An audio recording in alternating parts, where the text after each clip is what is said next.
Baltimore Ravens beat the Dallas Cowboys 31-13 in week 2 of the preseason. And after the game, John Harbaugh revealed some pretty big roster and injury updates about the team. We talk about that, some studs and duds from the team's week 2 win over the Cowboys, and so much more coming up on Locked On Ravens.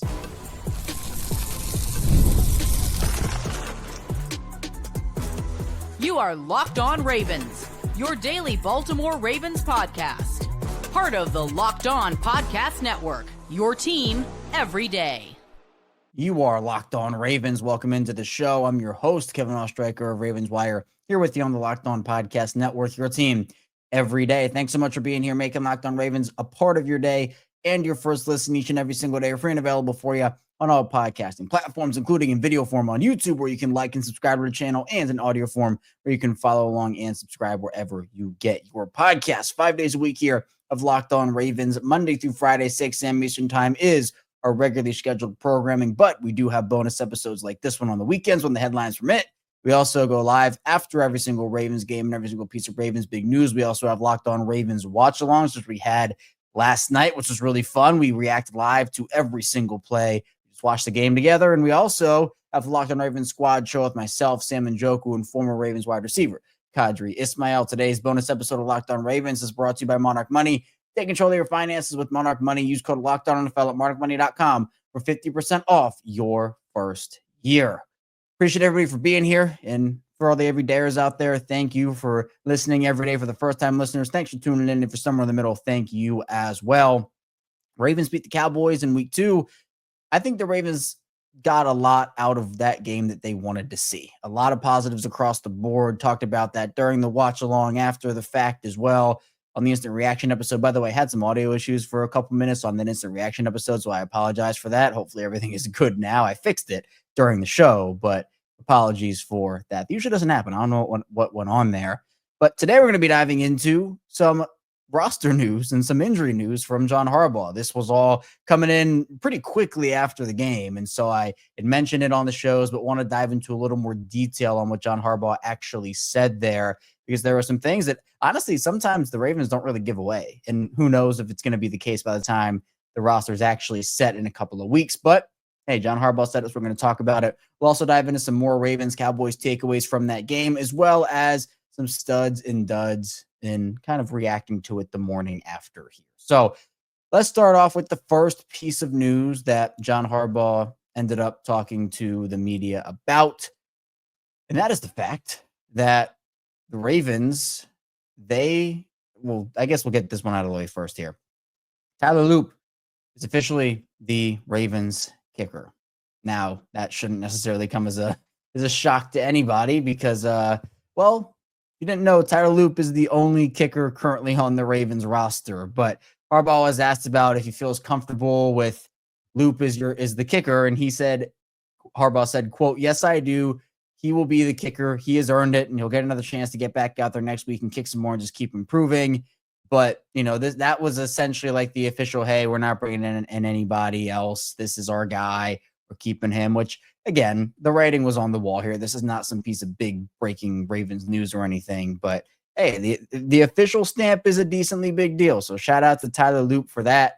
I mean, hey, he ended up beating out John Harbaugh. There you go. But the bigger pieces of news, to me at least, he was asked about Rashaan Ali's performance and a couple of different things about him. First of all, he said that Rashaan Ali's performance he was pleased with it. Rashaan Ali is bringing it, and the offensive line was bringing it too, so he loved to see that. Ripped off a number of big runs. But then he was followed up a question about Ali, saying, usually you guys carry 3 running backs on the 53-man roster. Can Rashaan Ali make that a difficult decision for you guys? And John Harbaugh revealed, he said, quote, "Yes, right now the plan is to carry 4. That's where we're at right now. Things can change, obviously, but that's my plan at this point. Of course, Eric and I talk about it every day, so I think we're on the same page, but you know what? We'll have to see. We're not there yet."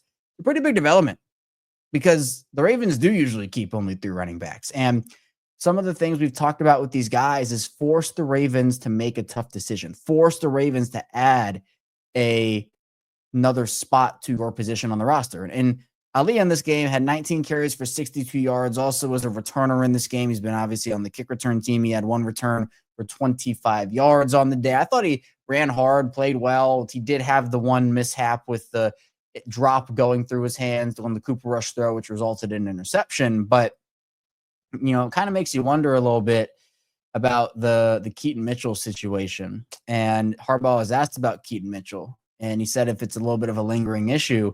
And Harbaugh said, yes, he has a little hamstring injury, so it's just something those have to heal. So he's working on it. I think there's a chance he can play this week, but if not this week, he'll be fine for the season opener. So good news for Katon there. Great news for Katon that he'll be fine for the season opener.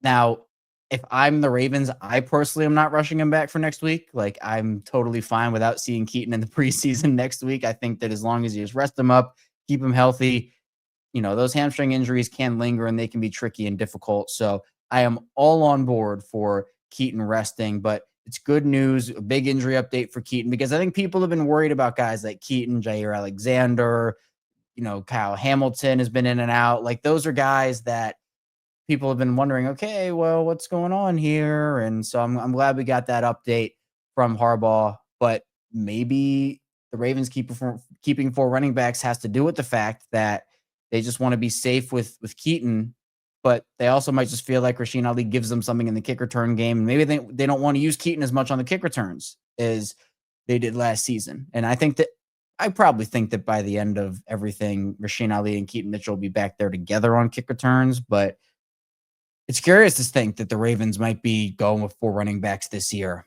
I saw some theories that maybe Harbaugh's meaning Ricard is on that list instead. And it's like, oh, we'll keep him 4 running backs, but the questions were about Ali. So I would assume that he's talking about Ali. That'd be some definite big brain stuff there about, 4 running backs in that situation. But a little sneak preview potentially of how the Ravens 53-man roster could shape up. Harbaugh also was asked about the injury to Adisa Isaac and gave not as positive of an update there, saying that Adisa has a dislocated elbow, so he'll be out for a few weeks at least. We'll see the extent of it probably tomorrow. That was his injury. Now, I'm not a doctor and I don't claim to be a doctor, but I did just want to get a general timeline of what his recovery could look like. And it says that the recovery time for a dislocated elbow can range from a few weeks to several months, depending on the severity of the injury and whether surgery is needed. So simple dislocations, it says here, which involve only the bones moving out of place, may heal in 3 to 6 weeks with immobilization and physical therapy. More complex dislocations, and those are mostly involving ligament or bone damage, can take several months to heal, potentially requiring surgery and a longer period of rehabilitation for that injury. So writing on the wall there, for me at least, feels like Isaac is going on IR. I think, we're just going to have to see what the extent of the injury is, because if it is a more severe dislocation, then it is possible that Adisa Isaac is lost for the season, and you're going to have to either make a move or maybe David Ojabo makes the roster that way. And I want to dive into a little more detail probably tomorrow on kind of what that would mean, and whether we get an update from the Ravens or Harbaugh or whoever on the injury tomorrow. Maybe will provide us some more clarification for that. But, potentially we get that update today, and maybe we can talk about them more on tomorrow's show. So I don't know what that would mean. There are plenty of veterans still available on the market for the Ravens if they want to go that route. David Ojabo is someone that we've been saying for the Ravens for the past couple of weeks. Hey, force the Ravens to keep you and make another position. That's what I was talking about earlier. Well, maybe David Ojabo makes the roster this way, and you never want to have it happen with an injury, right? You never, injuries are the worst when it comes to football, but maybe that's another situation. So Harbaugh is also, by the way, I want to go back for a second. He was asked about if keeping 4 running backs impact potential decisions at other positions. And he said, quote, if we keep 4 running backs, to your point, it just makes one less guy that you can take at some other spot. So that'll be a challenge because there's more than 53 guys that would be good enough to make the team. And he, mentioned a couple of other guys as well, but some big updates from John Harbaugh, but he seemed very pleased from what he saw over the course of the day. He said that the week leading up to this game, the team was working really hard to improve. They were intentional about what they wanted to accomplish. And I think you could certainly see that. I mean, this wasn't just like last week where, okay, the Ravens will squeak this one out. No, I mean, this was like front to back, pure domination for the Ravens. And it was, they could have honestly been up by more and won by more, but, winning 31-13, I think that team is very happy with that. Coming to the second part of the show, we will talk about some General takeaways from the Ravens and Cowboys game in week 2. Of course, the morning after takeaways, as we've had some time to sit and digest the win for Baltimore. So stay tuned. Plenty to come here on Locked On Ravens. First, this show is brought to you by Monarch Money. Most people can't name all their financial accounts or even what they're worth, whether it's 401ks, properties, or investments. And when you don't have the full picture, you can end up leaving money on the table. That's why there is Monarch Money. It's an all-in-one personal finance tool that brings your entire financial life together in one clean, easy-to-use interface on your laptop or your phone. Monarch does the heavy lifting for you. You can link all your accounts in minutes, see clear data visuals, get smart categorization of your spending, and finally feel in control of your money without ever touching a spreadsheet. And for me, I linked all my accounts to Monarch and immediately spotted a few subscriptions I really wasn't even using. And so I canceled those, and that alone saved me money every single month. And to me, I've been really big on saving. I've wanted to do that. And so Monarch has helped me with that a ton, especially when it comes to just finding things I do not need. So don't let financial opportunities slip through the cracks. Use code LOCKEDONNFL at monarchmoney.com in your browser for half off your first year. That's 50% off your first year at monarchmoney.com with code LOCKEDONNFL. Back on Locked On Ravens, Kevin Oestreicher here with you the day after the Ravens beat up on the Cowboys 31-13 in the preseason. As I've mentioned, a lot of positives to take away, some negatives as well, and we'll certainly dive into that here in the second part of the show with some takeaways. I think, first of all, I feel just a little better about the depth pieces in general in this game. Obviously, I'm not sure if I'm 100% sold on Cooper Rush after that game, but he certainly played better than he did in week 1. And I guess, yeah, he only had 4 passes in week 1, so you'd hope so. But, I've seen some people be down on him after that game. And I just think, to me, he was making better throws, making decent decisions. The one interception he had was not good. That one you definitely pin on him. It was just weird. Like, the pressure was coming. Ben Cleveland missed his block. He had to get rid of the ball a little early, but kind of rushed the throw. LeJohntay wasn't really out of his route yet. And by the time he turned around, the ball was like literally right there. And he was already getting grabbed and held a little bit. So that was the pick six. That was bad. But the second one obviously was on Rashaan Ali, where that just bounced off his hands into a defender's arms. Like, that's not on Cooper Rush. And you saw some pocket mobility be better from him. He and Tez Walker clearly established a connection there. And that was Cooper's favorite guy to throw to. 8 targets on the night for Tez. That led all Ravens receivers. So I feel better about Cooper Rush right now. And I want to keep reiterating this point too. The Ravens, Cooper Rush is going to be the backup this season. It is what it is, where even if you don't want him on the team, and I always look to upgrade positions. That's what I do. I always look, hey, how can the Ravens upgrade here? Can they move on from this guy and get I like that part of the offseason and kind of working through, even just during the season, how can they upgrade? Cooper Rush has a $4 million dead cap hit this year compared to a $1.9 million cap hit in general. They'd have to eat that money, and it would have to take a lot, in my opinion, for the Ravens to move off of him to eat that dead cap hit. So, Devin Leary is a different story. I mean, Devin Leary, again, he also looked better, but my takeaway from him still is, despite having more zip on his throws and, looking a little more calm in this one, I still don't think he makes the roster. I don't think he should make the roster. And honestly, you might want to look elsewhere for your practice squad quarterback if that is the case. So, I feel better about Cooper Rush.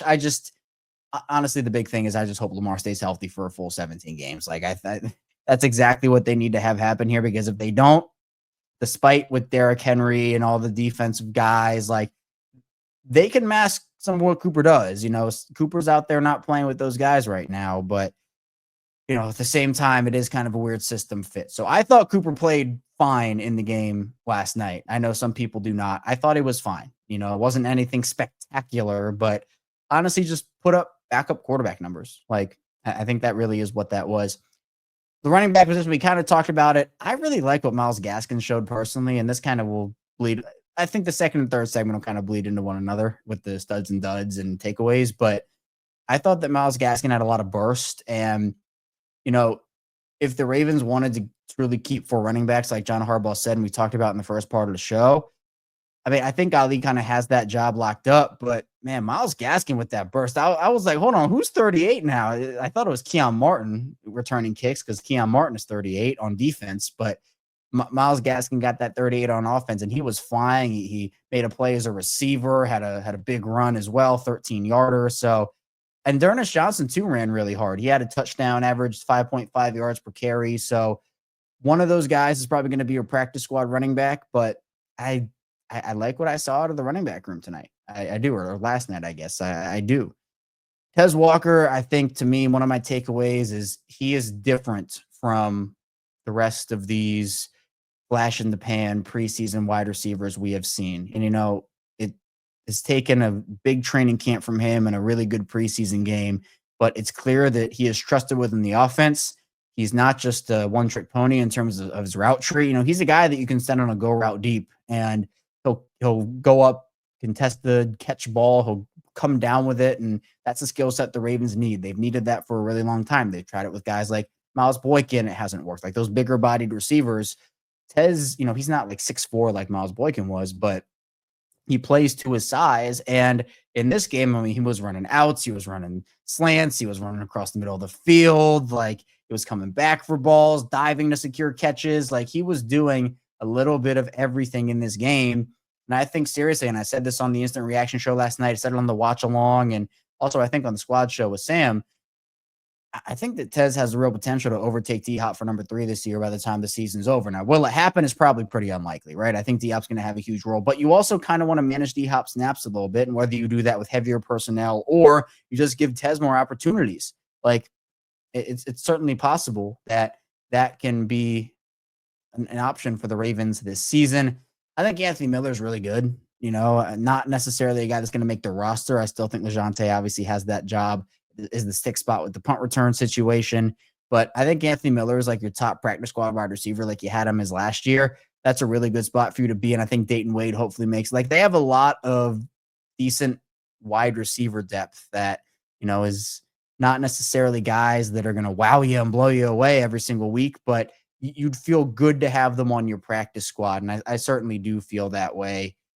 Offensive line wise, I feel better about their starting group, particularly with Daniel Faalele. And I mean, again, it'd be kind of concerning if he didn't play, if he played worse than he did in week 1, which he didn't. He played better. I think he was sealing really well. He was holding on to guys, not like penalty holding, but like he was holding his blocks for longer and giving Cooper Rush time to throw. Roger Rosengarten got beat once. I think Voorhees was fine. Voorhees is looking pretty solid out there. And sometimes, look, no news is good news for these guys. You didn't really hear a lot of Voorhees and Faalele's name in this game, which is good news when it comes to offensive linemen, because generally it means you're doing your job. So shout out to those guys. The starting group I feel better about. The depth I do not feel better about. I feel worse about the depth. I think that Joe Noteboom had a really rough game. It was a tough showing for him. Ben Cleveland, I think that while he had certain moments in this game, I also think that he had some not so great ones, including he was the one that was on his butt this week, while Lele was last week. And then he also, on that Cooper Rush interception, just completely whiffed on the blitzer. He couldn't get off of his block in time, and the blitzer just ran right past him, which I think sped up the play for Cooper a little bit. But I still blame Cooper for that pass. Even still, there's no more Patrick McCary to lean on. And I made this point multiple times on, all the different shows we had last night and yesterday. They don't have that safety security blanket anymore. Like they don't. McCary, you could just plug in at all 5 spots and you'd feel good that you will get solid play from him. So, solid yet unspectacular play from him at those spots. And sometimes spectacular. We heard Myles Garrett talk about him. No, it was Von Miller. It was Von Miller who talked about him and called him one of the best tackles in the league, I think, a couple of years ago. So, while I don't think McCary is that, he could still have, a profound impact, and you can plug him in anywhere. You don't have that this season. So you have to really hope that they can stay healthy on the offensive line. Defensively, Mike Green is going to be the Ravens' best pass rusher by the end of the season. I mean, I can just tell. And I made that prediction with Zay Flowers when he was a rookie, and he was their best wide receiver, by week 1. And I think that Mike Green is not going to get the opportunity that Zay Flowers had. I think, there's an argument he should, but the Ravens needed Zay to start that year from the jump. The Ravens don't need Mike Green to start this year. And that's based off of the Ravens trends, right? I personally would give Mike Green a compliment of snaps, or at least a bigger one than I think he's going to get. But with Owe, Van Noy, and Tavius Robinson, the Ravens generally favor vets for the most part, especially second-round guys. Like, Malaki is going to start immediately. That's the plan there. But as Mike Green's workload increases, and again, today we're going to get a lot of stats. I'm recording this before the stats have come out, but Mike Green only had 2 tackles in this game, but he was unstoppable for all of it, all of his snaps. Could not be stopped. He was stacking and shedding blocks. That fourth down play was awesome. He was constantly beating his offensive lineman up the field and bending over to the quarterback. I mean, that's the type of impact you can make while not having a huge box score. I thought Malaki did that too, if we're being honest. Both the Ravens rookies found ways to make impacts on this game without impacting the box score. And sometimes that can be even better than impacting the box score, depending on your position. If you're a corner and you finish the game with 10 tackles, well, that probably means you got thrown at a lot and those guys caught balls on you and you had to bring them down. So I think that Mike Green is absolutely unreal. Ravens have, by the way, unreal depth at the defensive line spot. CJ Okoye, who wasn't as good as he was in week one, but CJ Ravenel was really good. They have really tough decisions to make there. Teddy Buchanan, I think, has overtaken Trenton Simpson for that number 2 inside linebacker job. Trenton just didn't really pop to me. Teddy was all over the field, in my opinion. Special teams, on defense, had a nice pass breakup. So that was impressive. And then in the secondary, Ruben Lowry has certainly secured his roster spot. He got his interception as a safety. And we heard John Harbaugh talk about how he really values his versatility. He also was playing special teams well with a lot of good plays there. So, I think that Ruben Lowry's on the board. But hey, Keon Martin had a really nice game, right? There are a lot of guys that played really well for the Ravens in the secondary and more tough decisions. And then big one for me is I think Tyler Loop will be just fine. He'll be just fine. There'll be some struggles. There'll be some misses, some rookie growing pains like we saw. But you saw him stay cool, calm, and collected. Multiple hits from 50 yards in this game. And his one miss was from 50 wide left, which it's going to happen. But as long as he is better than Justin Tucker was last year, I'm going to call that a win. And I have confidence that he will be, even if he does start slow. And I'm not saying he will, but even if he does, I have confidence in the leg and Randy Brown and that special teams unit to be able to go out there and work with Tyler Loop on a consistent basis to get him to where they want him to be. So again, a lot of positives, right? Like there are always things you can improve on, always things you can work on, but winning a game like that, again, albeit it's preseason, so you're not playing starters either which way here. The Cowboys didn't play theirs. The Ravens didn't play theirs. Still, I think the Ravens got what they wanted out of this game. Coming up with the final part of the show, we'll continue talking about some studs and duds, and we'll dive into players specifically a little bit more. And guys we didn't mention in the second part of the show here, so stay tuned. Plenty to come on Locked On Ravens. This episode is presented by Yahoo Fantasy.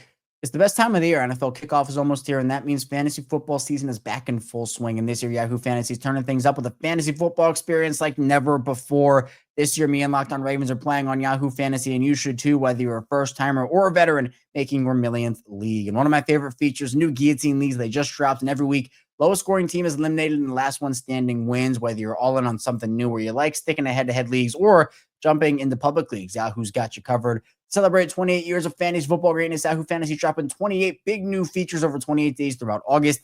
Kick it off, they just dropped Yahoo Fantasy Guillotine Leagues, a killer new way to play fantasy football on Yahoo, where the lowest scoring team gets eliminated each week until there's one team left standing. With the season around the corner, now is the time to get your league together and give this new mode a try. If you're more into the classics, you can still play in head-to-head private leagues or join a public league. Stay tuned for more killer announcements and start playing Yahoo Fantasy Football now at yahoofantasy.com/LockedOnNFL. Back here rounding out Locked On Ravens on this Sunday edition of the show. Kevin Oestreicher still here with you after the Ravens beat the Dallas Cowboys 31-13. We had a jam-packed bunch of shows last night. We had the watch along. We watched, for those that don't know about it, we watched the whole game live here, just on a stream. We react to it. We all have it up, and it's a fun time. We just finished our second one. We had over 4,000 people, almost 5,000 people tune into that, which was really exciting. And hopefully we continue to grow those numbers as the regular season pops in. We have had great turnouts for those. So if you want to pop in for those, highly recommend. We also, after the game, did an instant reaction episode. Those are always fun, although my audio issues were not fun, but we got those figured out after a few minutes.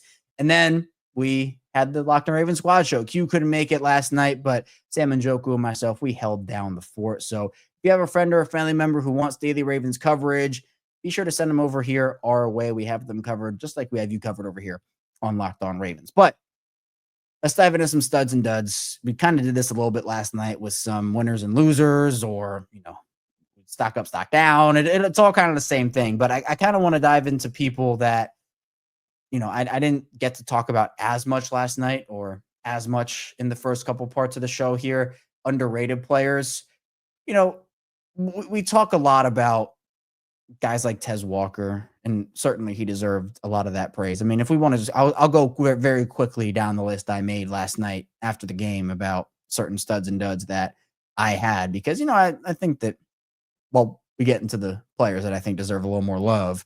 We got to get to the ones that obviously made a name for themselves.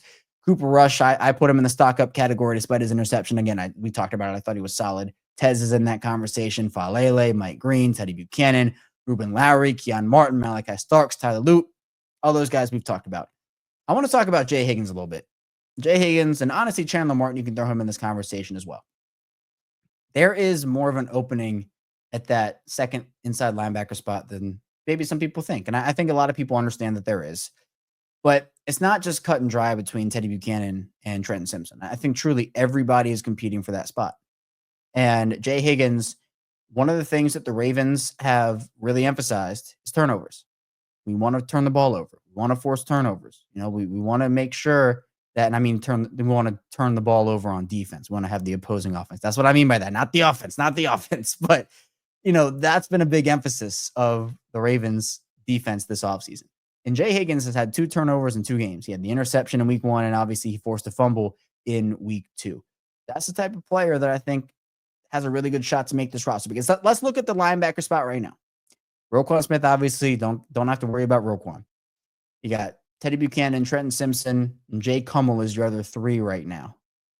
If they keep a 5th inside linebacker, Jay Higgins is 100% that guy. And I honestly think that they should. I think he provides you value. He can play special teams. And, to me, I would honestly keep Jay Higgins over Rashaan Ali if I were the Ravens. I personally would not keep 4 running backs. Now, that's what Harbaugh says they're going to do. And he mentioned that things can change. It's not necessarily set in stone that that's going to be the ultimate decision by them. We still have a couple weeks before the roster is actually finalized or has to be finalized. I think it's just about 10 days away, a little more than that. But I think that Jay Higgins is someone that played really well in this game. I want to give him a shout out because, he's a guy that I'd linked him to Baltimore. I had picked him in a bunch of my mock drafts over the course of this offseason. I had him as like a 5th rounder, a 6th rounder, and the Ravens got him undrafted, which I thought was a steal in the first place. And you can see the way he flies to the football, his coverage ability, he's just around the football. He's around the football. He had a pass deflection in that first game. Like, that's the type of player I think the Ravens want. And so I am all on board with them keeping Jay Higgins on this roster because I think he, to me, is that good of a player. Now, I don't think he's going to be the starter next to Roquan Smith. I don't know what they're going to do about Trent Simpson. I truly don't. He just hasn't popped to me. And while Teddy didn't pop in the first game, he did to me in the second game. So I just don't know if they're going to play a bunch of dime and only keep Roquan on there as the only inside linebacker, or if they're just going to give the job to Trenton outright. I don't know.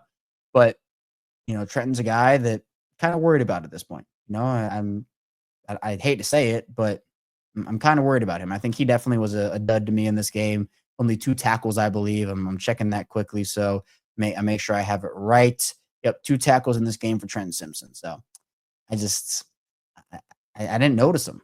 I noticed Teddy Buchanan. He popped. Trenton Simpson did not. So I also think, we talked about David Ojabo and maybe the ways that he can make this roster. I think that it was a big step down for him this week. And that's unfortunate because I was really hoping he could build off of what we saw in week 1 of the preseason. Didn't really do a ton. Wasn't really noticeable. He had 2 tackles on the day, but I really wanted to see him do better than what he did. So unfortunate for him. Other than that, we talked about the offensive linemen in terms of the duds category. Joe Noteboom, Ben Cleveland. Carson Vincent was up and down. I mean, he had a play where he got absolutely put on his butt, but I thought he showed some improvement from week 1. And that's, for a younger developmental player like that, you're going to just with experience improve, just going out there, learning on the fly. It wasn't all bad for Carson Vincent, but certainly I think the play that stands out is the loud one. And that was him just getting absolutely obliterated. And John Harbaugh motioned him over after that play and talked to him about it. So that's never good. But I think, again, it's a learning experience for him. We knew that coming into the season, Vincent was a developmental guy. So I'm not losing too much sleep over that. Malik Ham is someone I feel like a lot of people don't remember is on the roster for the Ravens. Malik Ham is still on the roster. He had a really nice game. He's definitely a stud to me in this one. I thought he was really good. 2 total tackles in this game, but he obviously had the sack. He had a quarterback hit. He had 2 tackles for loss. He was all over the field, which was awesome. Chandler Martin got involved with a half a sack that he ended up sharing with Kamon Rucker. Aeneas Peebles only had 1 tackle, but I thought he played really well. I mentioned Malaki. So, there are a lot of guys that, in terms of studs and duds, you can put on this list.